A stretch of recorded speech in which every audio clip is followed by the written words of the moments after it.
Hey guys, I'm so excited to start our second project, week 2. I was so excited to see the projects that got turned in and to see that you're still making art and and just to get to see your beautiful faces. That was just amazing. I miss you all again so much, so much. I hope you really enjoy our project this week. I know I had some fun. It's going to be kind of like a scavenger hunt, and I hope you enjoy it. Okay, I will talk to you soon. Please feel free to call or email me and just catch up. I miss hearing your voices. I miss seeing your faces, and I really hope you're doing well. Okay. So this artist, Jane Perkins, she is a British artist, and she looks at famous paintings. So the one on the left is a picture of this really famous painting called A Girl with a Pearl Earring. And she uses Legos and toys and buttons and anything she can find around her house to recreate those paintings. So I can see lots of buttons in the face, and I see a little giraffe by the nose. So what kinds of things can you see in this painting or this artwork that she used found objects to create? Here's another one. She used a picture of Albert Einstein. He is a famous scientist. And again, she used toys and buttons and things from her house to recreate this picture of him. I love how she used little zebra toys for his hair, and I can see a shell in his forehead. So she used lots of different things, but she grouped them by color so that way they would make the painting look right. This one is a picture of Nelson Mandela, and I can see there, it looks like for his ear there's a doll arm on his ear. How cool. And oh, I see a kitty cat in his hair. So you can find all kinds of things in this picture that she used to create her artwork. Now remember, she grouped them by color, which is what we are going to be doing today. All right, let's get started. So I'm looking on my tablet at a very famous poster. It's a French poster of a black cat. It says Chat Noir. Chat is cat in French, and noir is black. So this is the picture I've decided to use. You do not have to use the same picture I'm using. You can look at a different picture. You can use a picture from a magazine, a picture from your phone. It can be a famous artwork, but it doesn't have to be. And if you want to create your own scene, please feel free to do that. I'm just going to show you what I'm going to do with this and how I'm going to do it to give you an idea on how to make your own found object art. So I'm going to set this aside. So in my house, I have what I call a junk bucket. This junk bucket has things from buttons to bottle caps to beads, just all kinds of stuff in there. Some feathers. Maybe in your house you also have a junk bucket that you can pull items from. If you don't, please use what you got. You can take magazines and rip up little pieces of colored paper. You can do the same thing with construction paper. You can color in with crayon and then rip those pages up. The point is to have different sections of different colors that you can kind of piece together to make a puzzle of the image you want. Alright, so I've got my purples, my reds, my orange and yellows, and my blacks. Of course, this has words on it. I'm not going to worry about doing the words. I'm just going to worry about the color spaces.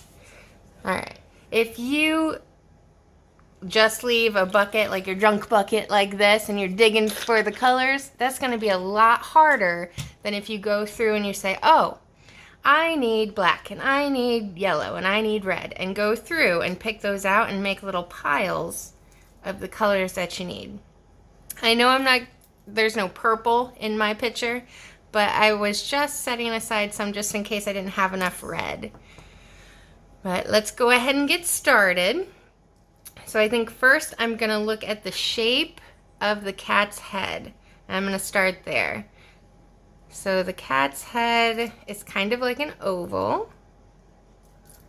So I'm gonna kind of arrange these pieces like the cat's head. Oh, and I gotta add his ears. So I'm gonna have some buttons coming out to create those ear shapes. And he's got some little bumps on it, like a little bump on his head. I can see. Okay. Oh, but you know what? I did his whole head, but I see now that his eyes are yellow. So I gotta take out a couple for his eyes and put in some yellow beads. Maybe these two.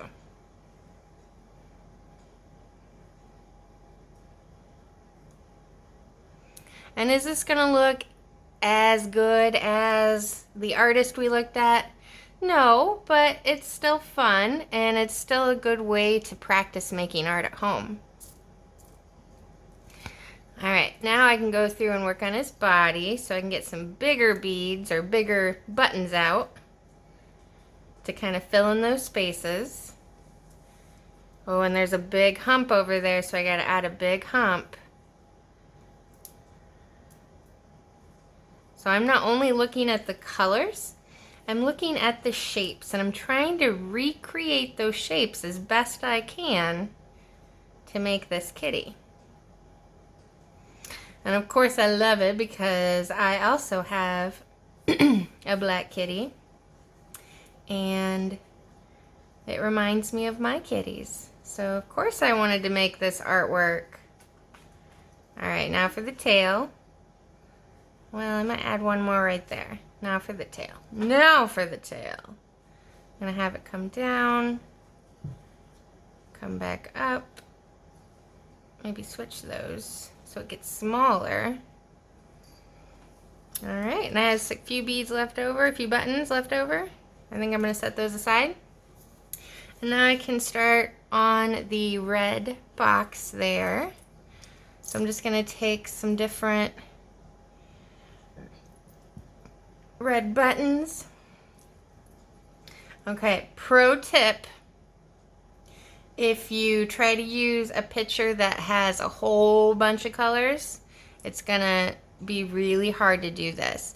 You want to pick a picture that only uses maybe 3 to 5 colors tops, and the less colors you have, the easier this is gonna be for you.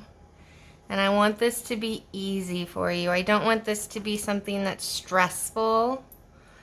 I just want you to have fun and enjoy it as best you can. I like this one, so sparkly. Okay. Ooh, I'm running into my yellow.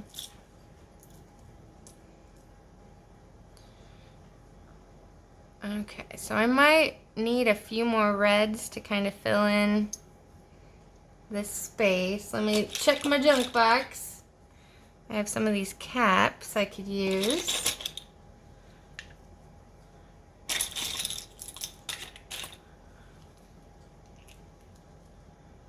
Okay. So now I've got my cat, I've got the red rectangle, and now I could just fill in the background with the yellow. I'm just going to start adding yellow around the cat. I do see that there's a circle up there with orange, but I think it's going to look a lot more like the picture if I just worry about putting down the colors and doing just a few shapes, just a few colors and just a few shapes. Else it gets too convoluted or busy if it's got too much stuff. And I might run out of yellow because because I didn't have a whole lot of yellow stuff. But I'm going to do the best I can, and I'm going to be creative if I run out. I think I have made my picture. So don't forget, whatever you get out, you need to put away, so that way you're not adding more stress to you or your family members. But don't forget, take a picture of what you make and post it on the comments, so that way I can grade it and see your wonderful artwork. And again, I cannot stress this enough. Please use what you have. Don't feel stressed to have exactly what I have. Do what you can. Your picture can be something you create. If you wanted to take all these pieces and make a mountain scene, or make a picture of a house on some grass with some clouds, you know, it's totally up to you. We are just trying something new and trying to use what everybody has at home. Okay? So have fun. Please, please, please don't forget to take a picture and put it in the comments. And I hope you enjoy this. I will see you later, guys.